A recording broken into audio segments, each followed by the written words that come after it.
Okay, folks, we are live, but as with everything with Zoom, we're going to take a minute or two and let people populate both here. That makes it sound like a mating ritual, which I didn't mean. We're going to let Zoom populate with the audience over the next few minute or so. And we're going to let people drift into YouTube, during which we will sit here in awkward silence. To break the awkward silence, Katherine, I really like your masks behind you. Thank you. They're my at-home Lawfare setup. I have my own masks. Yeah, we have the Lawfare masks, and Katherine has the home masks. And Ian, why don't you talk to the incoming audience about the podcast banners behind you? Well, we're out of date for sure, but let's see if I can make myself go out of focus here. But slowly but surely, you will also see the aftermath on there. But all of the podcasts that we produce eventually go up on the wall. So pitch us for an idea if you want a cool piece of art to hang on behind my desk forever. Very cool. All right. We are going to start it now having been 1 minute, which is enough time for everybody to get in. So this is going to be a super informal conversation about the aftermath. We have now finished season 1, 6 episodes, probably 8 hours. Is that fair, Ian? It's probably a good estimate. Yeah. And a huge amount of work. The vast majority of which has been done by one of the 4 people on the screen. But there are a bunch of other people who have been deeply involved in this project, both on the Goat Rodeo side and on the Lawfare side and on the guest side. And I do want to emphasize that some of the people that we had as guests on the aftermath actually did a lot of preparatory work in some of them were just we were interviewing about their experience, but some of them we were interviewing them about research they had done or did in preparation for those interviews. And so the goal is for it all to sound seamless, like a effortless storytelling documentary. It actually isn't that. It's a fairly labor-intensive project, which is why there were so many weeks or months between episodes. So I want to start, and oh, by the way, just so that you know, 2 of the people present are afflicted with various plagues. So if people's voices are not what you expect them to sound like, don't fret about it. Everybody is okay. No humans were hurt in the making of this Lawfare Live. So Natalie, I want to start with you and just with a kind of sense of what the parameters of the story we were trying to tell here is, what was in it and what was out of it. Sure. And thank you for the note to everyone about voices. I was going to start this by saying that my voice doesn't normally sound like this, but if anyone has listened to the aftermath that we are talking about, you already know that because you heard a lot of my voice. So the goal with creating this series, which began, it's important to note, in 2021, I believe, we started talking about this. And even started recording. The goal was to sort of respond to the criticism that, oh my gosh, no one is doing anything about January 6th. And that's because a lot of what was happening was sort of too deep in the weeds, too complicated, too behind the scenes or too sort of unglamorous to make it into more general news coverage. And people were really looking for accountability by people, I include all of us, I think I can fairly say, and looking for a response to what we really thought of as an existential threat to our democracy. And because things were unfolding in real time, the question that we were asking, namely, how are our democratic institutions going to respond to this threat to our democracy, was unfolding in real time. That is another part of the reason that there were sometimes long lulls in between episodes as things materialized, as events unfolded. We would look back as recently as possible with to try to weave together the various threads of work that were being done and put them into a coherent narrative that would be helpful as an exposition in some of the less visible aspects of what was going on. So the purpose was really to look both at just how institutions respond and also how institutions struggle within the parameters of their authority, both legal and political and practical, to identify some means of holding people accountable, which of course also requires identifying who we think is accountable or deserves the blame for it.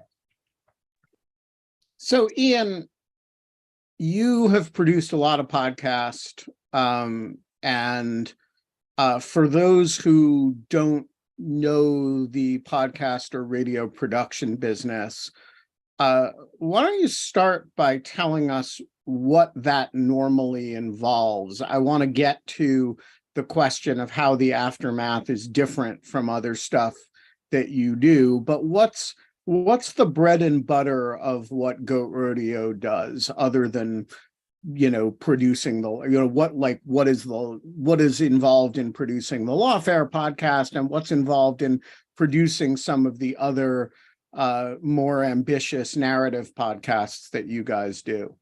Yeah. So if I can answer your question first with an anecdote, which is that oftentimes we get this question, and usually we have to put them into two buckets, which is, well, there's the what we do, what you can possibly do in podcasting, and then there's the stuff that we do with Lawfare, which is, I don't think you guys can do what Lawfare can do on this stuff. And so for as much as my throat clearing can be log rolling and foot stomping what Ben said about how much effort has gone into this from the Lawfare side and getting this stuff out. Yeah, so start with the bread and butter. I want to get to how this is different, but company comes to you and says, hey, everybody seems to have a podcast. We want one. We don't know how to do this shit. Can we hire you to do it for us? What does it involve? Yeah, so usually we are doing like production planning. We're meeting with their teams. We're really trying to suss out what exactly the story is. There's sometimes months of us doing pre-productions of just kind of what kind of tape is out there. And really, like, in large part, we are sort of taking the ball and going into our little audio cave to come out on the other side with some like finished cuts to sort of respond to. This scenario is much more collaborative for us, but in essence, we're a team that kind of is either developing shows in-house, that we're finding production partners to kind of help make those shows with us, or on the other side, exactly like your scenario, someone's coming to us and saying, well, how would you do this? And usually that involves, setting out a production team, really working, kind of figuring out how we're going to parachute into these organizations and produce them out, if that answers your question. So is it fair to say, I think of what you guys do as having 4 or 5 distinct elements. One is the nuts and bolts of engineering. If you're going to record something, you want to record it well. You want to have the highest quality possible recordings of whatever you're doing. The second, which sometimes you guys do yourselves and sometimes you work with people to do, is reporting, getting the actual story. So the podcast that you guys did recently with Project Brazen on the sound, the Havana syndrome, that involved a shitload of original reporting that you guys were doing collaboratively with them. The third element is scripting, which I think people leave out, which is like, all right, you have all this sound, you have a story in your mind, but I think the hardest part of the whole thing is having a script that works and that integrates that sound with a narration, with found material. Yeah. And then the last element, which I still don't know how you do, is mixing and cutting it all, including, and like, for those who like don't think about this, Ian is also something of a composer and has scores these tracks himself. So if you listen to the episode, you will hear a lot of background composition that's, I kind of never seen you do it, but it's kind of Ian sitting at a synthesizer and a little drum machine and a lot of stuff going on. So are those the basic elements, or are there others that I'm not thinking of? No, I think you hit it better than I could in terms of kind of, our main, whatever our calling cards are, as a Swiss Army knife. It is essentially that. We're a little bit of across the spectrum there. All right. So the next thing is what we are doing that is different from what other entities are doing. And I think the answer to that is we're trying to do stuff, in this case, in real time. And in the case of the report, which wasn't in real time, but it was, I think the technical term is really fucking fast, RFF. And so talk a little bit with, we don't need the log rolling. Yeah. This is the core audience who already buys our bullshit. So, but what's the unique challenge of what we're trying to do from your point of view is what? Yeah, so if I think you hit the nail on the head for when we did the report, which was synthesizing the Mueller report into a podcast, it was really fucking fast in that it was a lot of material to turn around very quickly as a lot of people were looking for answers. And if whatever the version of the aftermath that I would put it's just really effing big in that there are, as Natalie put it, the government's response here wasn't just what did a handful of prosecutors do. It was what was the Department of Justice doing? What was happening in the halls of Congress? What was happening amidst the staff of the halls of Congress? What was the press saying about these things?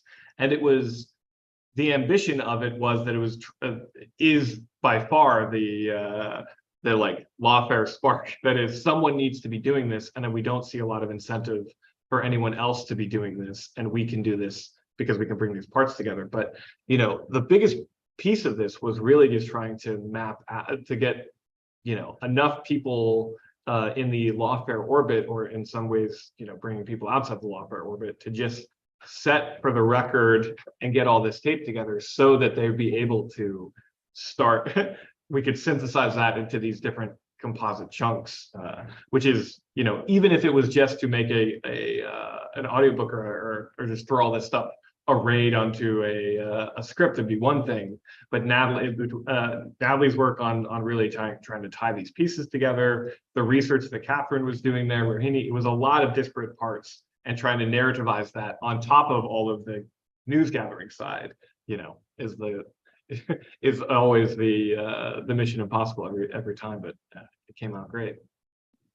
All right, so Katherine, let's talk about that research.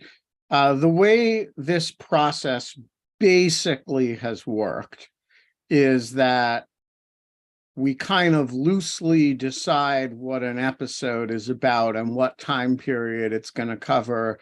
And then we say to Katherine, okay, go get everything.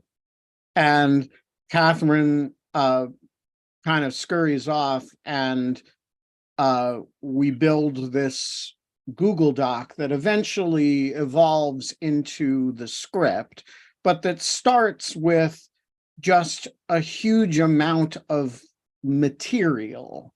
And so I want your account of like where you're building that. It's really kind of like a database, only it's linear. So what is it and how are you putting it together? I want to also give Katherine one other shout out, because she joined this incredibly gargantuan task several episodes in when she first got the job as an associate editor at Lawfare. Prior to that, we should also give some credit to our former colleague, Rohini Kurup. But Katherine's ability to jump in the deepest of deep ends a couple of episodes in to manage this role was really amazing. Yeah, so I would give a lot of credit to Rohini for kind of showing me the ropes. I started on this project a few months into my internship with Lawfare, and I was just doing sound collection. So Rohini would say, we need 2 minutes of somebody talking about Section 3 of the 14th Amendment, go. And then I'd spend hours on YouTube or different hearings or listening to different recordings trying to figure out what she meant by that, what that was, but also and so let's pause you there. What percent of the time when Rohini would say that would you be like, what's Section 3 of the 14th Amendment? Most, probably about 90% of the time. This is a very a learn as you go process. I've learned so much since starting working on this podcast series. So yeah, I would also say listening in on the interviews that you and Natalie do mostly, and the ones that Rohini had done previously, I'm just teaching me a lot. So I didn't know a lot going into it. I feel like I know a bit more now, but yeah, about 90% probably. But you do a lot more than kind of go fetch at this point. You're, you're very much building the skeleton of what becomes the script. Talk a little bit about that process. So what I try and do for myself, there's probably at least 4 different iterations of Google Docs that I go through before it gets to you guys. I try and set a loose timeline for myself of just being able to follow what happened when and who were the major players. I, at this point, usually have the interviews with our main guests to go off of. So I will go through those transcripts, try and figure out what the most important parts of what they've said are and what we want to include in the episode. And from there, try and find some primary source material that either supports what they are saying or just kind of gives context to what they were saying. So, for example, Doug Letter talked a lot about the litigation in episode 6. And so I spent a lot of time going through different dockets and finding coverage about what the litigation was saying. And yeah, it's a lot. You can see me trying to figure out what was going on right now in my head, just because it's an overwhelming amount of information. So I think it's just trying to organize what happened when, who were the major players, and then eventually kind of through different iterations of Google Docs, narrow it down into what's most important.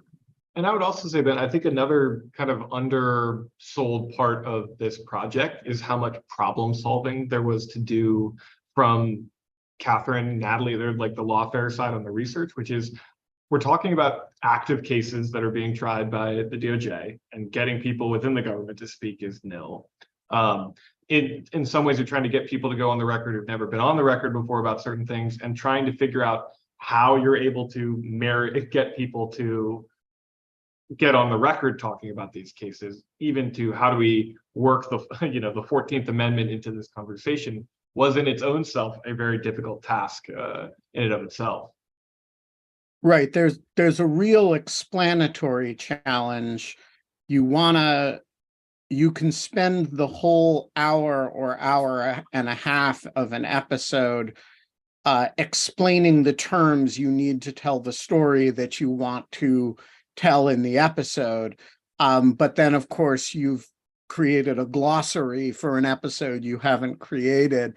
Doing that in a way that is seamlessly integrated into the actual telling of the story is really, really one of the deep challenges. And we all have different instincts about how much explanation is necessary. Natalie, you're the person who wants to explain the most, I think. I'm the person who wants to let the listener sink or swim. And so we end up, Natalie ends up writing more and I end up cutting it. And then she ends up putting it back in. So talk about the process, Natalie. I'm sort of teasing Natalie and myself, but it's a healthy dialogue. You know, how you want to be helpful to the reader who needs help, but not patronizing to the reader who doesn't. And since you don't know who the listener is, you're kind of making up fake people to talk to in your head.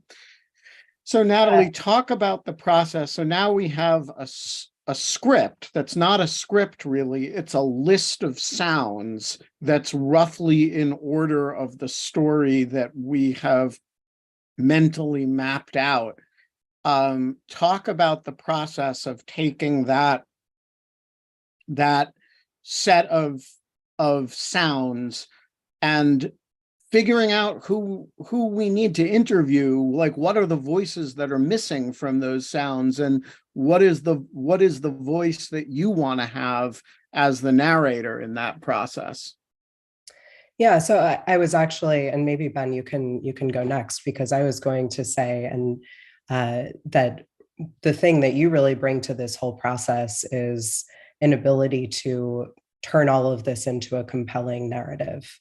Because I'm very much a lawyer still working on the being creative aspect of things. And so I do, as Ben said, tend to want to explain things, and this is really complicated and it's very nuanced and the law is pretty involved here. How do I translate this for people who are patient enough to care about really obscure legal principles, but don't necessarily have the legal background?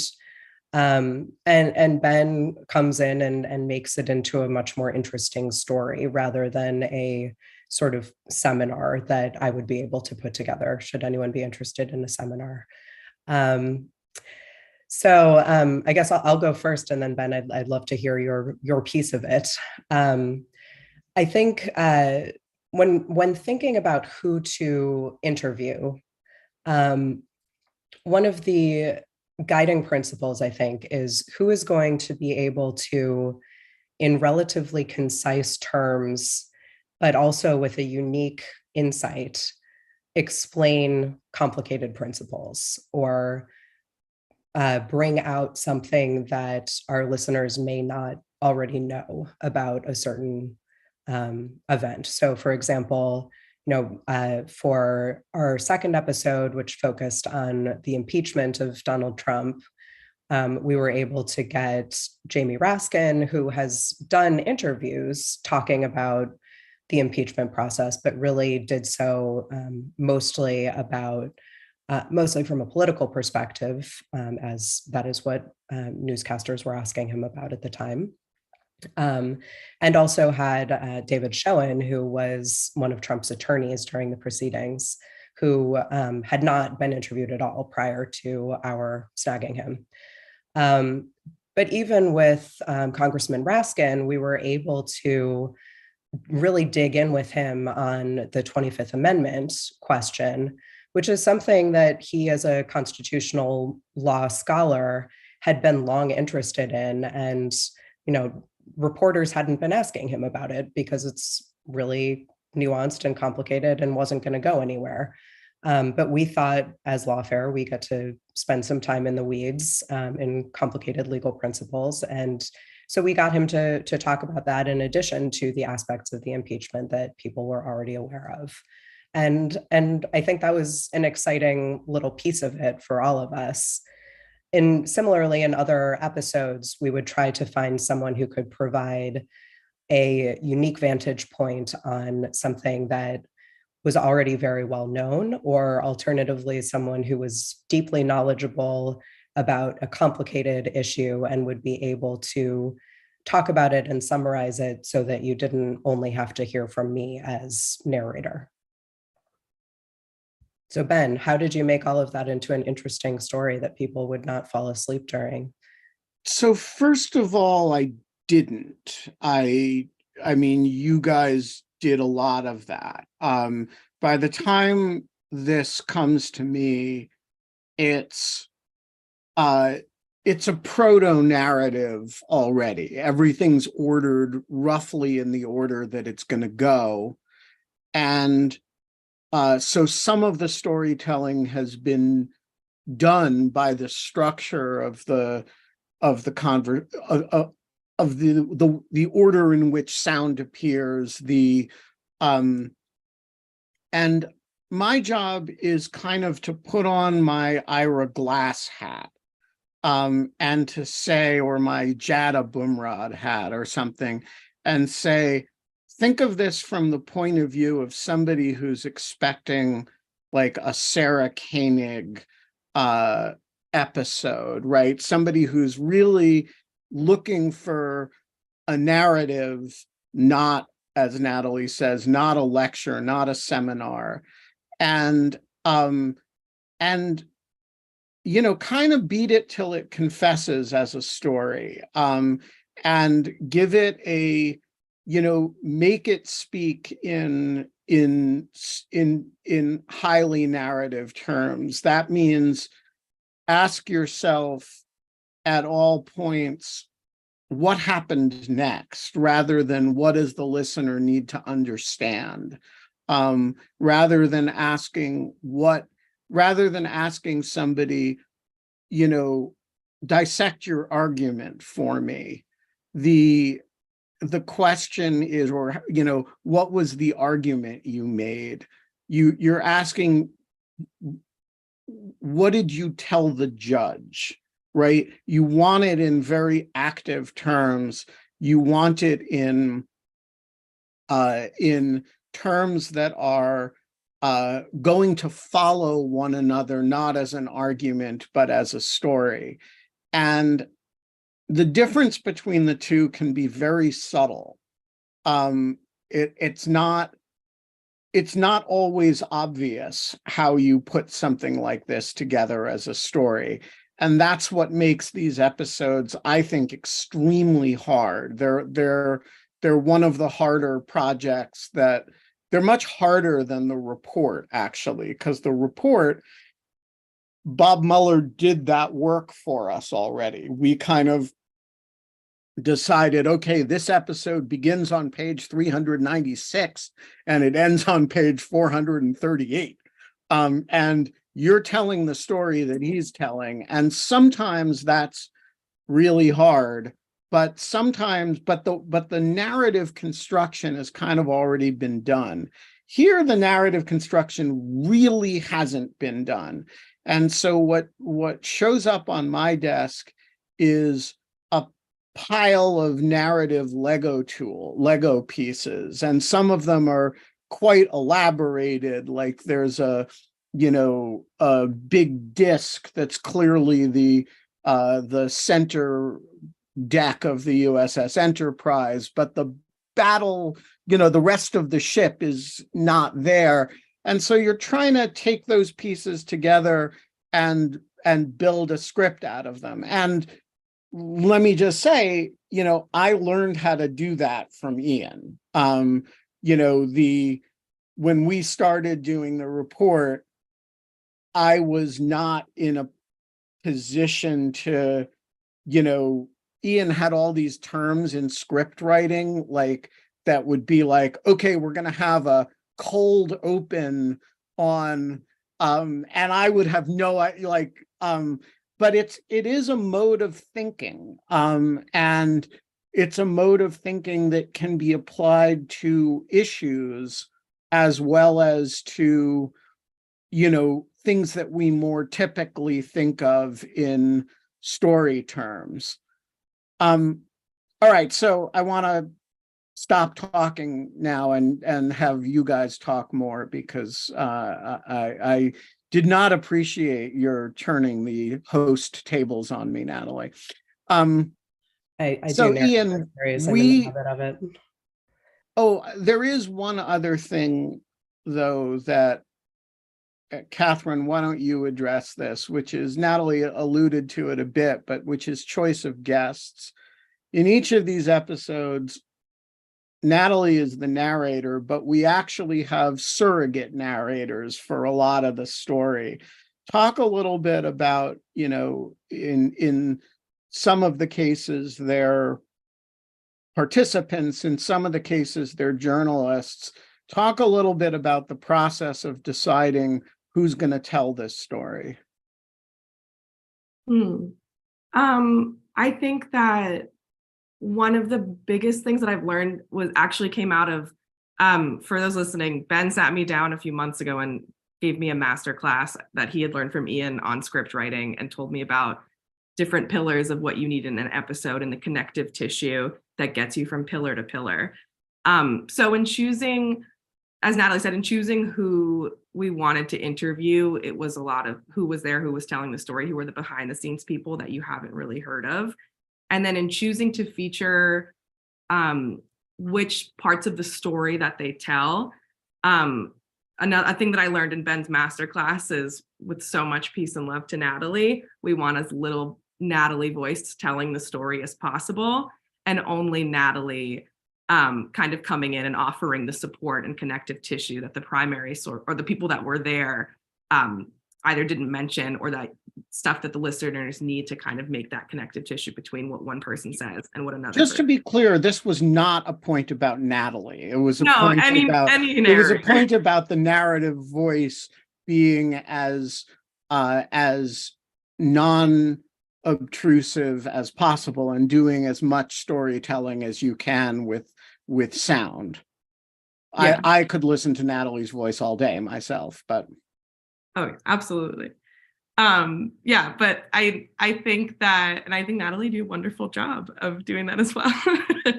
But I wanted to, when I was going through the transcripts, you try and pick the chunks of the interviews that we did that tell the story. And then I also like putting interviews and sound clips from interviews next to each other. So the people that we interview don't necessarily know the other people that are going to be featured in the episode yet. It's partly because we haven't decided on it yet. But for example, in the last episode, episode 6, there was, I don't know, something that Doug Letter would say would be complemented by something Kyle Cheney said. So Doug would tell the story of what happened in court, and then right afterward, we'd have Kyle Cheney talking about his reporting on what happened in court. So yeah, just kind of picking sound bites that play off one another, and then have Natalie tell the rest of the story that they left out. And one thing I would say, Ben, too, is one of the features out of having such a, like, every single one of these episodes having a diverse set of who we're going to talk to, is Natalie in these episodes is kind of Sherpa-ing a shared storytelling that's happening, which is, on one hand, you have Jamie Raskin, who's on one side of the impeachment proceedings, but you also have David Schoen, who's also on the other, in the same thing, and they're giving context to talking about the same event, and Natalie is sort of presenting this sort of tapestry of what was happening in there. And another piece that I think is a big sort of breakthrough for us as like working in the audience side, the way in which Natalie and Katherine and Rohini framed a lot of these interviews to the people coming on actually really changed the way and Natalie alluded to this somewhat too.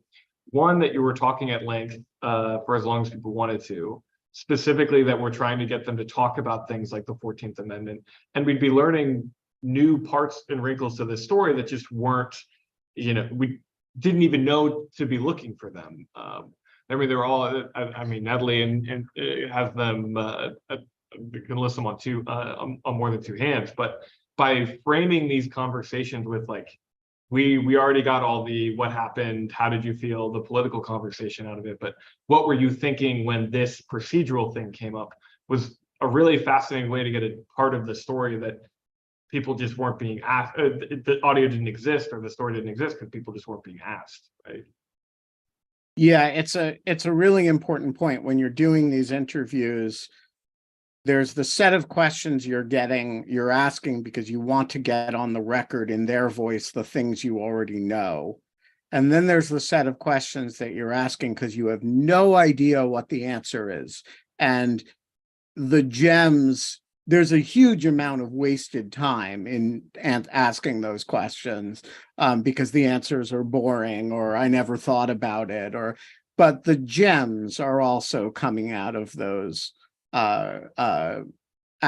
questions where you're just very open-ended and you're not trying to do anything in particular. You're just representing the listener in these kind of open-ended inquiries. So I'm going to go to audience questions soon. As the audience is very small, I ask that you not be shy, and there being no rule that we have to use the whole hour. If there aren't questions, we will end early.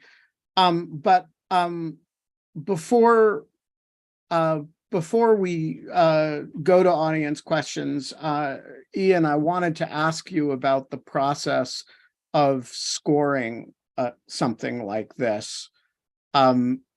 Nobody listens to a podcast to hear the background music, and yet the difference between an unscored version and the scored version is often that you, believe it or not, and I would not have believed this if somebody had told me, that often the unscored version is really boring. And, you get what Ian calls a rough cut, which is an unscored rough cut, which is just the sound lined up, and it can be hard to get through. And so I want to ask you about how it is that you are using apparently irrelevant musical sound to gin up dramatic tension and make things substantially more interesting, such that even I, who, principally wrote the thing, find it hard to listen to without it. Yeah, so with the caveat that my musical training is about as formal as Ben's law training, in that I'm sure somewhere there is like a fifth grade music teacher who would be rolling their eyes. But I mean, on most of these things, and what we really try to push for at Goat Rodeo is that the scoring that you are doing with it is attempting to do the same kind of storytelling that the actual script and harder part is doing, just without being able to communicate the words on the page. And so oftentimes what ends up happening is that I'm listening through, and usually like 4 or 5 minute chunks, but different sections of these episodes, and really trying to pull out, what is being said here, what's the kind of emotional truth that's being said here, what's the pacing of this, is this and so in some section, and the goal being that if I just heard the unscored version and then listened to just the scored version, that at least from a emotional sense, I'd be feeling in the same way. That when not to only harp on when Adam Kinzinger is telling us what it was like in that hearing, in the first hearing with the police officers who were part of the attacks on police, that the emotional weight that you're getting, which is him recounting something very difficult, even if I had it on mute and you just heard the music, you'd understand the same, you'd be getting the same feeling. And so it's a cheat code to some extent, is that you're attempting to make parts of it. And I think a big part for things like The Aftermath, which is really telling very, these are essentially documentary films and audio in terms of their length, how you're kind of creating a sense of flow, and so that some parts are moving faster than other parts. There's space to kind of relax for a minute when you really explain things, and paces where you can kind of ramp it up. But trial and error. My poor wife and team here at Goat Rodeo hear a lot of Slack messages of is this any good, before it goes to you all. But So are these mostly improvisational, or I mean, are you sitting down at a keyboard and kind of jamming, listening to Adam Kinzinger? it's, What's the process of, like, or I remembered, like, let's give a very specific example. Mhm. We decided early in the thing that every episode we were going to check in with 4 criminal cases. And we have Rohini, we're still using Rohini's voice, record this section. And we decided, I think we need some Rohini Four Guys music that's going to be underneath her voice every time. So it creates a recurring sort of leitmotif of now we're checking in with our 4 criminals. So, like, how do you do that? Do you listen to Rohini with a keyboard in front of you? Do you think, what should we sound like when we're doing that? How does it work? So it's a little bit of both. Sometimes it's just like, I'm just going to listen to these clips for a while and try to figure out. Sometimes it's, what problem are you trying to solve? I mean, for some of these criminal cases, it's Rohini is explaining and reading, sometimes verbatim, quotes from rulings and judges' statements on things. And so what you're really trying to problem solve there is, how do we make this pacing not feel like longer than it needs to be?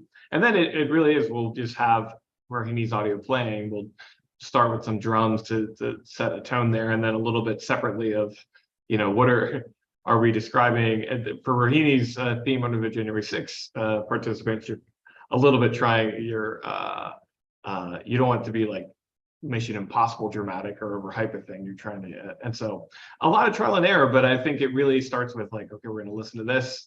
It's very iterative in that there's stuff that's sitting on the pile from episode 1 that we didn't use that could perfectly work in the next thing.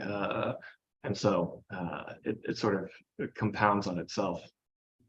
There's one other component of Goat Rodeo's work that I do want to ask about that is, I'm sure, quite underappreciated, which is that Ian or his colleague Megan have to sit through very, very long recording sessions with me and direct me, because I have never narrated a podcast prior to this. And, the first episode I was recording from my sister's closet in Chicago, where I was stuck because of snow and COVID.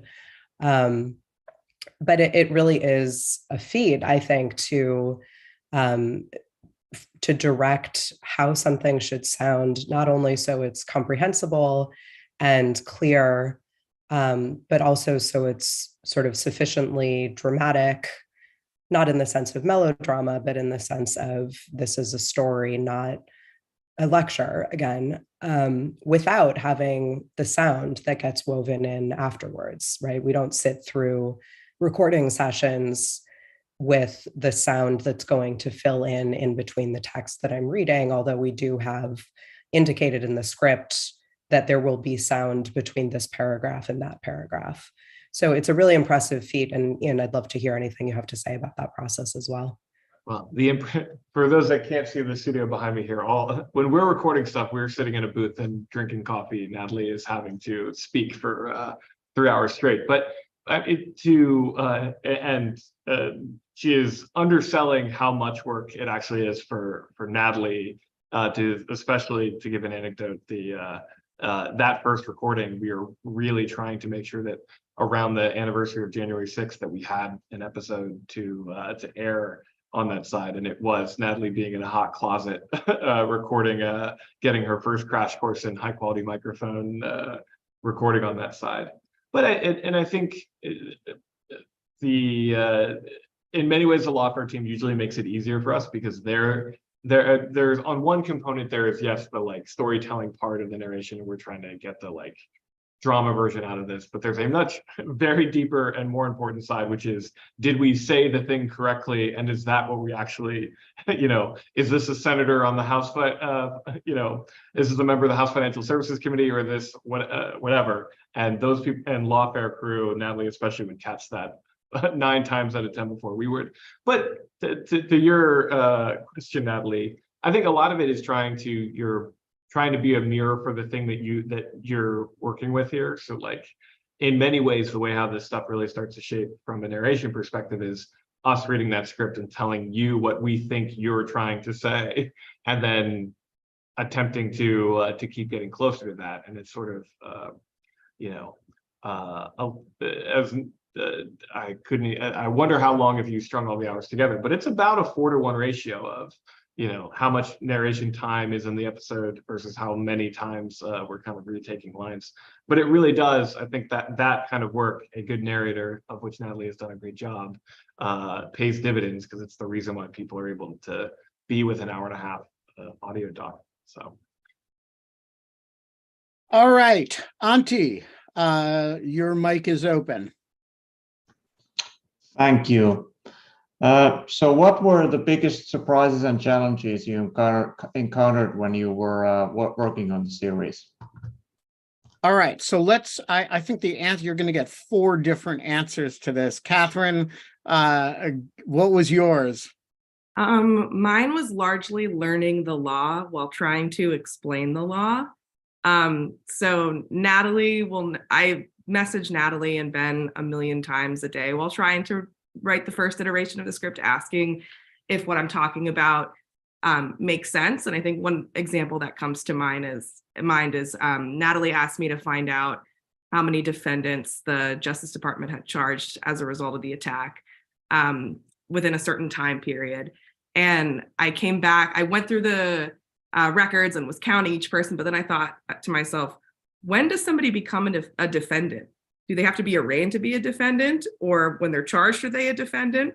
And so that's just one example, but just kind of figuring out all of these questions while trying to explain them has been super challenging, but also super fun because I am learning a lot. And now I cannot get enough of it. Natalie.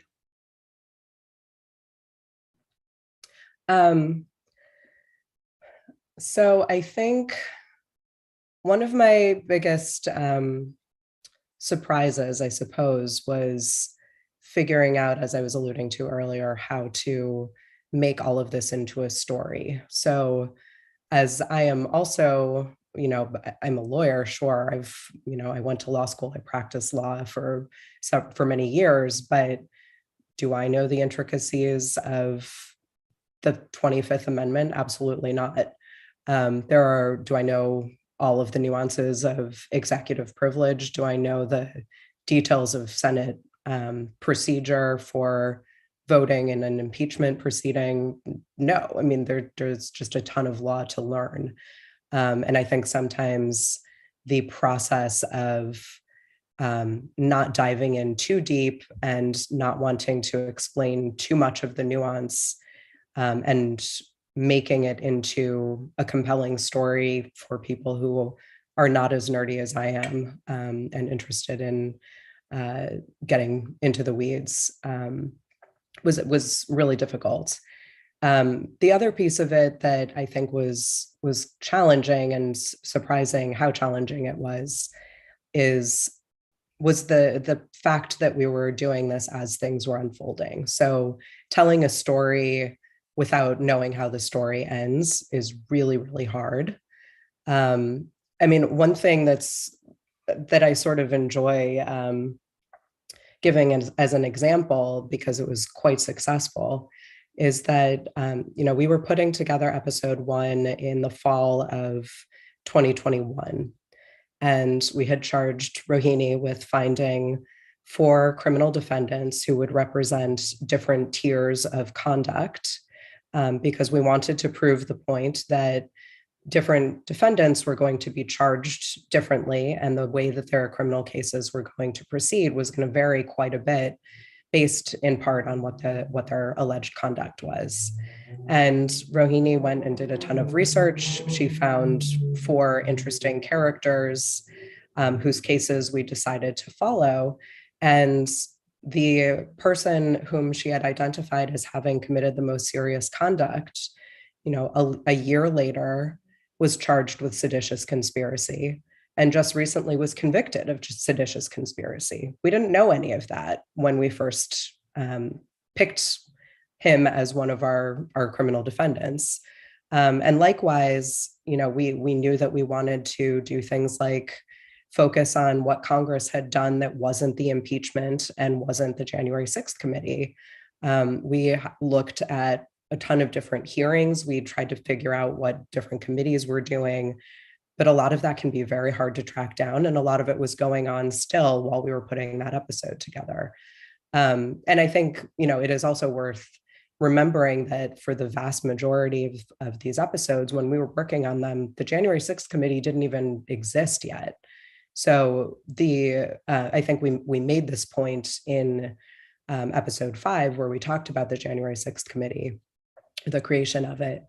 The January 6th committee's work has really been to create a coherent narrative that weaves together the facts in a very in-depth, thorough, careful way that sort of becomes a resource and the predominant narrative of what happened.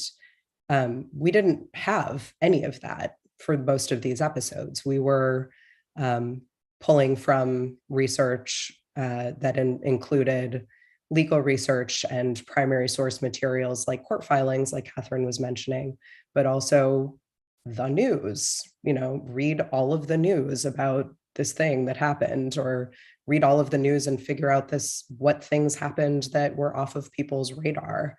And because the wheels were still turning on a lot of those, it was very difficult, not only the process of finding them and deciding what was important, but also consolidating them into an interesting story, despite not knowing how it was going to wrap up. Ian. Yeah, so from a purely technical side, I think one of the biggest challenges, and this is both like a Lawfare problem and a Rodeo problem, is all of the material and audio. Yes, we have like our interviews, but there's a ton in these shows that are coming from interviews that people are doing on television, archived clips, people's cell phone video that we're pulling it. And yes, all that stuff existed out in the ether, collecting, synthesizing, and then figuring out how that helps illustrate the story. It's just a massive undertaking, and I think is though the end user does not hear and see the iceberg underneath that, I think that is a very it is worthwhile, but that was by far one of the biggest challenges, just sifting through all this material in order to give you the parts that actually tell the story. Yes, so I don't have much to add to this. The telling the story as it's happening is the central challenge of this, and we are currently talking about a podcast that would do that in the context of the Fulton County indictments, which everybody is expecting, and which, unlike the federal indictments, will actually have courtroom audio, because Georgia has cameras and microphones allowed in courtrooms. And so this is a skill that we're very interested in general. I want to give one example of Natalie's point, which was really a brass tacks example for us. So when we did, I can't remember if it was the second or third episode, I think it's the third episode, was on the Justice Department's early response. And we talked to Katie Benner, who had reported this. She's a New York Times Justice Department reporter, a very, very fine reporter. And she had reported this incredible story about this attempted coup at the Justice Department that had taken place just as Trump was about to leave office. And it seemed sort of relevant to the story that we were telling. And so we did this long interview with Katie, and we told this story. And if you listen to the episode, there's like this tangent that we go off on about this. And meanwhile, there was a coup at the Justice Department. And we had it's probably 20 minutes of audio, 10, 15 minutes of audio, which is a long time for a tangent in an hour-long story. And we had this late stage discussion about the episode. Are we going to cut it? And I'm usually the one who insists on cutting things. And I kind of felt like too important to cut. And, you know, Ian, who's responsible for the narrative integrity of these things, was like, yeah, you know, it really breaks up the story, but it's such a great story in its own right. So we left it in. And then this little episode becomes absolutely central to the January 6th committee, where they did a whole hearing about it. It's some of the most dramatic testimony in the January 6th committee hearings, you know, with 3 former senior Justice Department officials talking about what Trump did and what Jeffrey Clark did. And, you know, it was, I would say, pretty close to having been cut from the episode. Today, if you were making this thing, there's no way you would cut that. It's obviously part of the story of Trump's it's pre-January 6th, but post-election behavior. And so the challenge of telling the story in real time is you don't really know what's going to be understood to be the important salient features of the story. And so you're doing a lot of guessing, and sometimes you guess. I don't think we did any big wrong guesses in this, which is why the story works so well. But we did some guesses that could have been, I mean, if Kelly Meggs had pled out to a misdemeanor, he wouldn't have gotten to plead to a misdemeanor. But if he'd pled out, we would, like, the big bet that Raheny made on Kelly Meggs, who, you know, whenever something happens in his case, I text her the story and said, you know, your guy is having trouble. You know, it's that was a big bet from a narrative perspective. And, you know, leaving in the stuff about the coup at the Justice Department was a big bet from a narrative perspective. And, you know, you're going to get some of those wrong. One thing that this is somewhat orthogonal to your point, Ben, but this is both something that we saw on the report, and I think now looking a year back after season one being wrapped is increasingly more apparent. Is this stuff kind of has an ability to affect itself? And one of the things that I give all the credit to Natalie for having the foresight on this stuff was there really needed. Just as the January 6th committee is investigating this stuff, they're also reading materials and trying to synthesize things. And those conversations that Katie Benner has actually affects where they go next and things like that. Right. And there's a sort of collective building upon what's happening here. And that only happens by people jumping off the deep end and wading in to try to suss this stuff out. And so yes, the January 6th committee should get a lot of credit. I also think Natalie should, in what she has been able to hang here, will stand the test of time, both as a record, but also probably has affected the conversation in a meaningful way on this stuff, which is important. Auntie, you get the last question today, as well as the first. And for that matter, since nobody else asked any questions, you get both of the only questions. Thank you. So how conscious were you of speaking to posterity as well as to the here and the now? Thank you.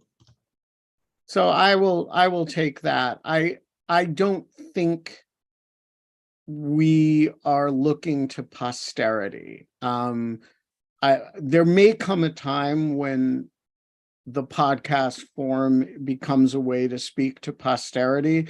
It's a little too ephemeral for that purpose still.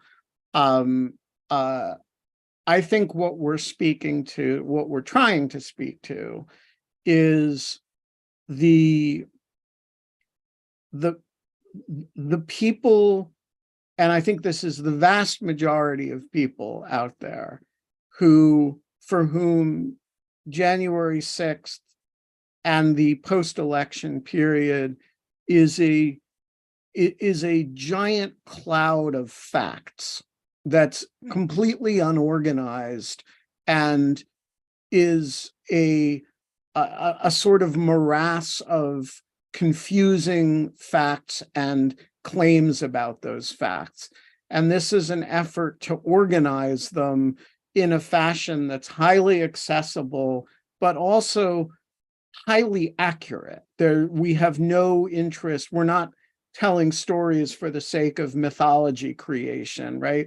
We're organizing facts into stories so that people can make sense of the world and this thing that happened in American history that we all lived through within a couple miles of, and except Katherine, who was more than a couple miles. But we all experienced, and part of it is an effort to, make sense of it ourselves. And there's obviously a posterity dimension to that. But I would think that the January 6th committee is speaking to posterity. We're trying to hold people's hands and walk with them to make sense of what happened. That's an answer for myself. I suspect that Natalie and Katherine and Ian might have slightly different answers, but that's how I feel about it. Yeah, I feel similarly. I think I would describe it as if you put news reporting, daily newspaper news reporting on one end of the spectrum and documentary filmmaking at the opposite end of the spectrum, Ken Burns documentaries that take several years to put together. We are closer to the reporting end of the spectrum, but we are decidedly not reporting. We're not trying to break news. We're not trying to provide unique facts that will pass. We're trying to organize the facts, as Ben said, and we are trying to give people sufficient background knowledge and understanding of the complexity of things to be able to contextualize those facts in a way that you're not going to be able to get from reading the daily news, because it is more of a retrospective. You might get some of it from reading think pieces several weeks later or things like that, but being able to, because we are speaking to an audience of people who are choosing to want to understand more of this, to really say, okay, here are the facts of what happened with, for example, the different witnesses whom the committee had tried to call, and some of them resisted, and they resisted in different ways. But then, okay, so what happened? Well, it's actually complicated, but we can tell you about it. No one else is going to spend time on a newscast about it, but we will tell you about it and hopefully make it interesting. So I think that's the where we sit, and if it is useful, explanatory, and analytical product for posterity, then great. But it is not going to have as much benefit of hindsight as a documentary might. Sorry, go ahead, Katherine. I was going to add to that. One thing that I particularly love about the way that we're telling the story is the personal aspects of it. I think the example that I'd point to is in episode 2, we hear from Jamie Raskin and David Schoen on opposite ends of the impeachment trial.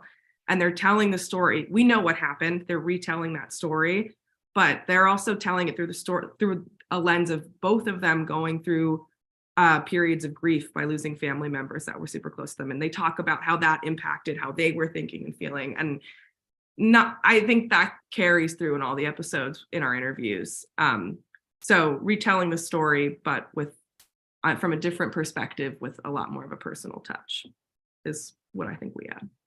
We are going to leave it there. I usually say that Lawfare Live begins on time and ends on time. Only this time we ran 4 minutes over, for which let me apologize 4 separate times for each additional minute. a mea culpa, mea culpa. If they mea listen to the culpa, aftermath, they are and very okay with mea listening to something culpa. longer than an hour. There should be accountability for this, and I accept it.